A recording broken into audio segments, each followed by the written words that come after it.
मीठे बच्चे, बाप से सर्व संबंधों का सुख लेना है तो और सबसे बुद्धि की प्रीत निकाल मामेकम याद करो, यही मंजिल है।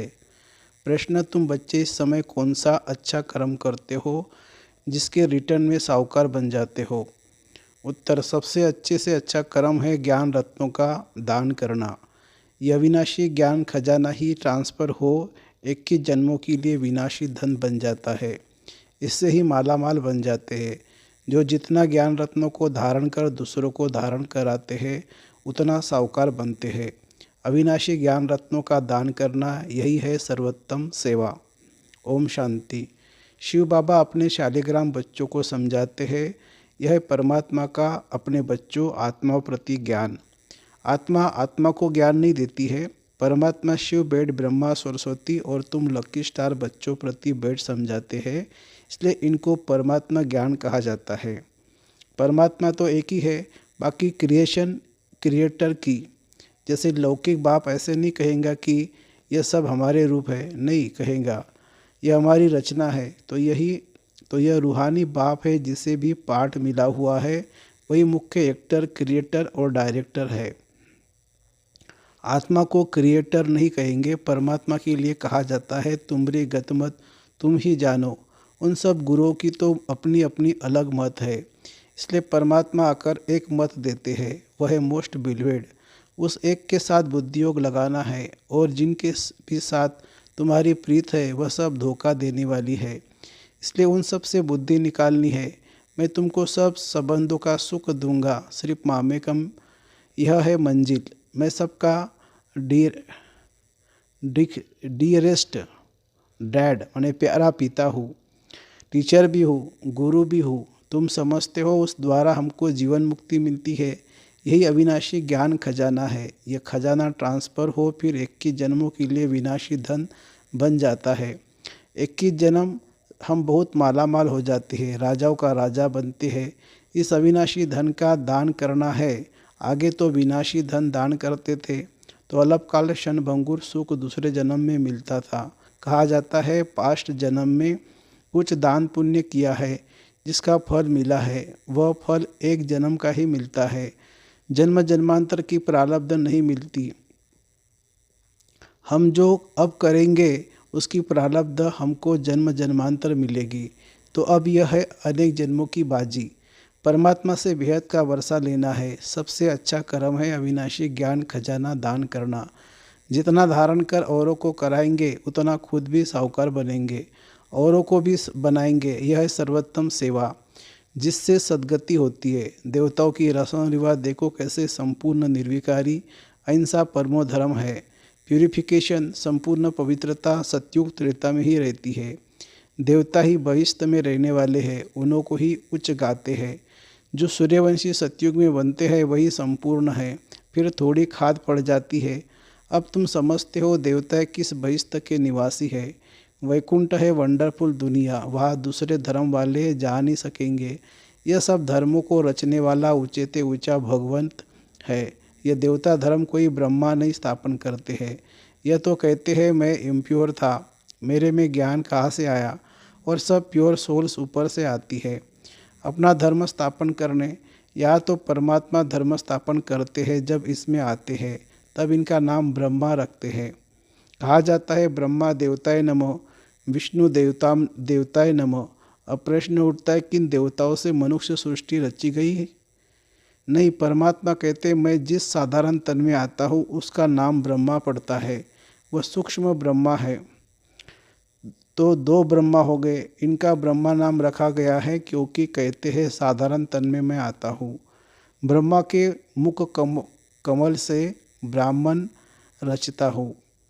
आदिदेव से ह्यूमैनिटी रची हुई है। यह हुआ ह्यूमैनिटी का पहला बाबा, फिर वृद्धि होती जाती है। अब तुमको राजाओं का राजा बनाते हैं, परंतु बनेंगे तब जब देह सहित देह के सब संबंधों से नाता तोड़ेंगे। बाबा मैं तुम्हारा ही हूँ, बस यह तो निश्चय है हम सब प्रिंस बनते हैं। चतुर्भुज का साक्षात्कार होता है ना, वह है ही युगल। चित्रों में ब्रह्मा को 10-20 भुजाएं दिखाते हैं। काली को कितनी भुजाएं दी है? इतने बाहों इतने भाव वाली चीज़ तो होती ही नहीं है। यह सब अस्त्र शस्त्र है, अपना है ही प्रवृत्ति मार्ग। बाकी ब्रह्मा की जो इतनी भुजाएं दिखाते हैं, समझते हैं यह जो ब्रह्मा के बच्चे हैं वह जैसे इनकी बाहें हैं, बाकी यह काली आदि कुछ नहीं है।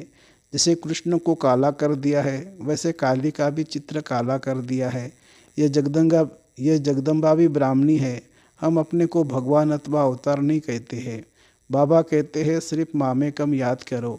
वास्तव में सब शिव कुमार है। शालिग्राम, फिर मनुष्य तन में आने से तुम ब्रह्मा कुमार कुमारी कहलाते हो। ब्रह्मा कुमार कुमारियाँ फिर जाकर विष्णु कुमार कुमारियाँ बनेंगे। बाप क्रिएट करते हैं, फिर पालना भी उनको करनी पड़ती है। ऐसे डियरेस्ट डैड के तुम वारिस हो, उनसे तुम सौदा करते हो। यह तो बीच में दलाल है। बाबा है होली गवर्नमेंट, वह आए हैं इस गवर्नमेंट को भी पांडव गवर्नमेंट बनाने। यह है हमारी उच्च सर्विस। गवर्नमेंट की प्रजा को हम मनुष्य से देवता बनाते हैं बाबा की मदद से। तो हम उन्हों के सर्वेंट हैं ना, हम वर्ल्ड सर्वेंट है। हम बाबा के साथ आए हैं सारी दुनिया की सर्विस करने। हम कुछ लेते नहीं हैं। विनाशी धन महल आदि हम क्या करेंगे। हमको तो सिर्फ 3 पैर पृथ्वी चाहिए। तुम बच्चों को अभी सच्चा सच्चा ज्ञान मिल रहा है। शास्त्रों के ज्ञान को ज्ञान नहीं कहेंगे, वह भक्ति है। ज्ञान माना सद्गति, सद्गति माना मुक्ति, जीवन मुक्ति। जब तक जीवन मुक्ति नहीं हुई है तब तक मुक्ति भी नहीं हो सकते। हम जीवन मुक्त होते हैं, बाकी सब मुक्त हो। तब तो कहते हैं तुमरी गतमत तुम ही जानो। फिर इसमें सर्वव्यापी कर परमात्मा है, यह बात नहीं रहती है। यह तो कहते हैं कल्प कल्प मैं अपनी मत से सबकी सद्गति करता हूँ। सद्गति के साथ गति आ नहीं सकती। सद्गति के साथ गति आ जाती है। नई दुनिया में रहते ही थोड़े हैं। आगे हम कहते थे घट में ही सूर्य, घट में ही चांद, घट में ही नवलख तारे। घट में सूर्य इस समय है, घट में शिव है जिसका इतना विस्तार है। फिर घट में मम्मा बाबा और लकी स्टार। विवेक भी कहता है सतयुग में जरूर थोड़ी संख्या होनी चाहिए, पीछे वृद्धि होती है। ये सब समझने की बातें हैं। जो जितना प्योर होगा उतनी धारणा होगी, इम्प्योरिटी से धारणा कम होगी। Purity first. क्रोध का भी भूत रह जाता है तो माया से हार खा लेते हैं। ये युद्ध है ना, उस्ताद को पूरा हाथ देना है, नहीं तो माया बड़ी प्रबल है। जिनका हाथ में हाथ है उनके लिए ही बरसात है। जैसे बाबा साक्षी हो पाठ भी बजाते हैं, देखते भी है। ये तो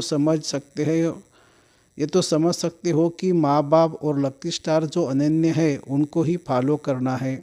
यह तो समझाया है मुरली पढ़ना कभी नहीं छोड़ना। अच्छा, मीठे मीठे सिखिलदे बच्चों प्रति माता पिता बाप दादा का याद प्यार और गुड मॉर्निंग। रूहानी बाप की रूहानी बच्चों को नमस्ते। हम रूहानी बच्चों की रूहानी माता पिता बाप दादा को याद प्यार, गुड मॉर्निंग और नमस्ते बाबा नमस्ते। फिर रात्रि क्लास है 23 दिसंबर 1958। देखो ऑलमाइटी बाबा की यह सब कितने रूहानी कारखाने माने सेंटर है जहाँ से हर एक को रूहानी रतन मिलते हैं। बाबा है सब कारखानों का सेठ। मैनेजर्स लोग संभाल रहे हैं, दुकानें चल रही है।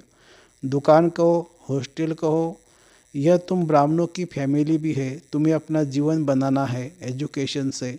इसमें रूहानी और जिस्मानी दोनों इकट्ठा है, दोनों बेहद के हैं। और वह रूहानी जिस्मानी दोनों हद के। गुरु लोग जो भी शास्त्रों आदि की रूहानी शिक्षा देते हैं वह सब है हद की। हम किसी मनुष्य को गुरु नहीं मानते हैं। हमारा है एक सतगुरु जो एक ही रथ में आते हैं। घड़ी घड़ी उनको याद करेंगे तभी विकर्म विनाश होंगे। तुमको धन उस ग्रैंड फादर से मिलता है, इसलिए उनको याद करना है। कोई भी कर्म ऐसा नहीं करना है जो विकर्म बन जाए। सतयुग में कर्म अकर्म होते हैं या कर्म विकर्म होते हैं, क्योंकि 5 भूत है। हम बिल्कुल सेफ है। बाबा कहते हैं विकार दान में दे दो, फिर अगर वापिस लिया तो नुकसान हो जाएगा। ऐसे मत समझना छिपा कर करेंगे तो पता थोड़ी पड़ेगा। धर्मराज को तो पता पड़ेगा ना। इस समय ही बाबा को अंतर्यामी कहा जाता है। हर एक बच्चे का रजिस्टर वह देख सकते हैं। हम बच्चों के अंदर जो जानने वाला है, इसलिए छिपाना नहीं चाहिए। ऐसे भी चिट्ठी लिखते हैं कि बाबा हमारे से भूल हुई, माफ़ करना। धर्मराज की दरबार में सजा नहीं देना, जैसे कि डायरेक्ट शिव बाबा को लिखते हैं, बाबा के नाम पर इस पोस्ट बॉक्स में चिट्ठी डाल देते हैं। भूल बताने से आधी सज़ा कम हो जाएगी। यहाँ प्यूरिटी बहुत चाहिए। सर्वगुण संपन्न 16 कला संपन्न यहाँ बनना है। रिहर्सल यहाँ होगी, फिर वहाँ प्रैक्टिकल पार्ट बजाना है। अपनी जांच करनी है, कोई विकर्म तो नहीं करते हैं।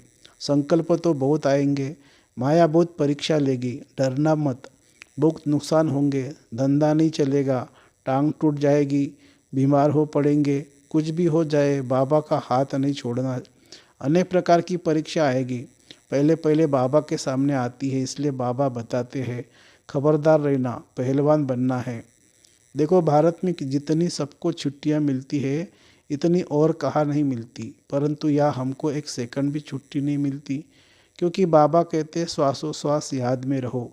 एक एक श्वास अमूल्य है, तो वेस्ट कैसे कर सकते हैं? जो वेस्ट करते हैं वह पद भ्रष्ट करते हैं। इस जन्म का एक एक श्वास मोस्ट वैल्यूबल है। रात दिन बाबा की सर्विस में रहना चाहिए। तुम ऑलमाइटी बाबा के ऊपर आशिक हो या उनके रथ पर, या दोनों पर, जरूर दोनों का आशिक होना पड़े। बुद्धि में यह रहेगा कि वह रथ में है, उनके कारण तुम इस पर आशिक हुए। शिव के मंदिर में भी बैल रखा हुआ है, वह भी पूजा जाता है। कितनी गुह्य बातें जो रोज़ नहीं सुनते, तो कोई पॉइंट्स मिस कर देते हैं। रोज़ सुनने वाले कभी पॉइंट्स में फेल नहीं होंगे, मैनर्स भी अच्छे रहेंगे। बाबा की याद में बहुत प्रॉफिट है। फिर है बाबा की नॉलेज को याद करना। योग में भी प्रॉफिट है, ज्ञान में भी प्रॉफिट। बाबा को याद करना, इसमें है मोस्ट प्रॉफिट, क्योंकि विकर्म विनाश होते हैं और पद भी उच्च मिलता है। अच्छा, मीठे मीठे सिकिलत बच्चों प्रति माता पिता बाप दादा का याद प्यार और गुड नाइट। रूहानी बाप की रूहानी बच्चों प्रति नमस्ते। धारणा के लिए मुख्य सार, श्वासोश्वास बाप को याद करना है। एक भी श्वास व्यर्थ नहीं गंवाना है। कोई भी कर्म ऐसा नहीं करना है जो विकर्म बन जाए। दूसरी पॉइंट, उस्ताद के हाथ में हाथ दे संपूर्ण पावन बनना है। कभी क्रोध के वशीभूत होकर माया से हार नहीं खानी है, पहलवान बनना है। वरदान, समर्थ स्थिति के आसन पर बैठ व्यर्थ और समर्थ का निर्णय करने वाले स्मूर्ति स्वरूप भव। इस ज्ञान का एसेंस है स्मूर्ति स्वरूप बनना। हर कार्य करने के पहले इस वरदान द्वारा समर्थ स्थिति के आसन पर बैठ निर्णय करो कि यह व्यर्थ है व समर्थ है। फिर कर्म में आओ। कर्म करने के बाद फिर चेक करो कि कर्म का आदि, मध्य और अंत तीनों काल समर्थ रहा। यह समर्थ स्थिति का आसन ही हंस आसन है। इसकी विशेषता है निर्णय शक्ति है। निर्णय शक्ति द्वारा सदा ही मर्यादा पुरुषोत्तम स्थिति में आगे बढ़ते जाएंगे। स्लोगन है, अनेक प्रकार के मानसिक रोगों को दूर भगाने का साधन है साइलेंस की शक्ति। अनेक प्रकार के मानसिक रोगों को दूर भगाने का साधन है साइलेंस की शक्ति। अच्छा, ओम शांति शांति शांति। शुक्रिया बाबा, शुक्रिया। Thank you Baba, thank you.